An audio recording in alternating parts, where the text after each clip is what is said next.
Sri Guru Charitra, Chapter 6, Gokarna Mahabaleshwar. This chapter describes the birth of Gokarna Mahakshetra. Ravana, by the merit of his great penance, earns the Atmalinga from Lord Shiva. How the Atmalinga happened to get grounded at Gokarna is described in this chapter. Namdharak prayed to Siddha Yogi to tell him about the Gokarna Mahatmya.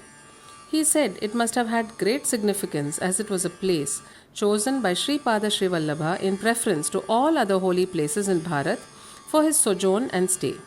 Siddha Yogi began the narration of the birth of Gokarna Atmalinga as originally related by Lord Ganesha. In the most ancient times in the Treta Yuga, there was a great Brahmin sage, Pulastya, in the kingdom of Lanka. His wife's name was Kaikasi.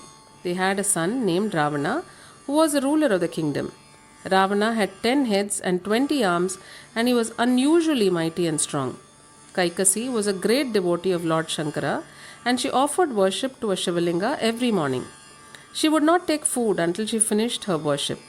For her worship, she would find a new and original Shivalinga every day. If she failed in finding a new Shivalinga, she would fast for the day, and for that day she would prepare a Mritika Linga, that is a linga form molded out of clay, and would do her worship to it.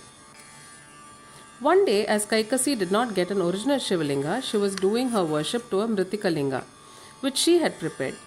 Ravana saw this and felt in his pride and conceit that it did not befit her, the mother of a mighty person like him, to have to do worship to a mere Mritika Linga instead of the original Shivalinga.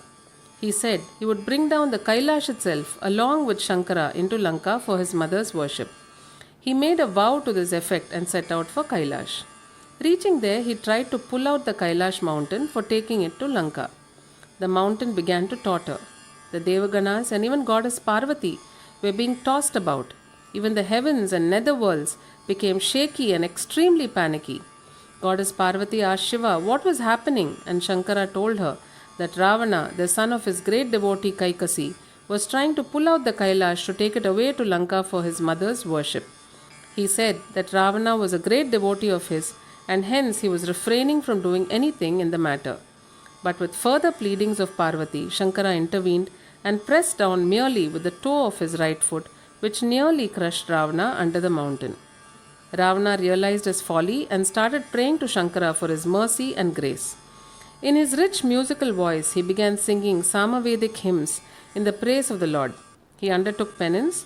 He made a new musical instrument, Yantra Karkamalika Rudravina, with his head, veins and nerves, and started playing on it a rich and enrapturing music to please the Lord. He was cutting off his heads and offering it as sacrifice in oblation to the Lord. It was a penance unprecedented and never undertaken by anyone ever before. Shankara was very much moved by the devotion and austerities of Ravana. He appeared before Ravana and told him that he would give him whatever boon he would wish for. Ravana prayed he wanted Kailash itself for his mother's worship. Shankara said that it was an impossible wish, but he would instead give him his Atmalinga, which is the divine core of Lord Shiva himself. He said the Atmalinga embodied in itself the highest divinity, and whoever worshipped it for just 3 years would himself become almost like Shankara. He, however, warned and cautioned that the linga should not touch the ground till it reached Lanka and was enshrined there. Ravana was elated at winning the Atmalinga, but all the gods were frightened because the new power which Ravana won through the possession of the Atmalinga would make him the mightiest person and unconquerable even by gods and unconquerable even by the Trinity. Ravana had already subdued and enslaved the 5 elements and the Navagrahas. Now his pride and power would have no bounds and restraints. The gods started shuddering in fright and prayed to Lord Vishnu to save them and the worlds from the impending doom. Lord Vishnu approached Ganesha, and together with Narada they planned out how to deprive Ravana of the Atmalinga. The plan was that Vishnu would create an artificial dusk by covering the orb of the sun with his Sudarshana Chakra. Ravana would then break his journey wherever he be to perform his Sayam Sandhya. Ganesha would then appear there as a rustic boy. Ravana would request Ganesha to hold the Atmalinga in his hands till he, Ravana, would finish his Sandhya Vandana. Narada would then appear there and draw Ravana into conversation and delay the latter in completing his Sandhya Vandana.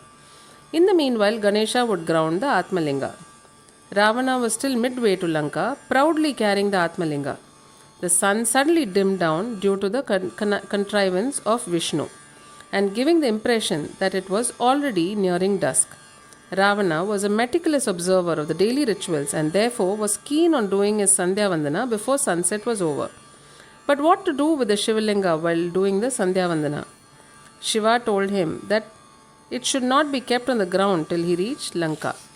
While he was in this dilemma, there appeared nearby a shepherd boy playing around and who looked so guileless and innocent. It was Lord Ganesha himself in that guise.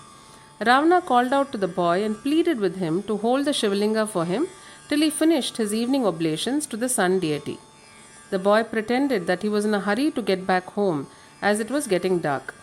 On Ravana's further pleading, the boy said the Shivalinga seemed to be too heavy for him, and anyway he would hold it, but Ravana should return soon. He said, "If you delay, I shall lay it on the ground and go away." He added, "However, I shall call you out thrice before putting it on the ground and leaving." Ravana, placing the Shivalinga in the hands of the boy, hurried to the river.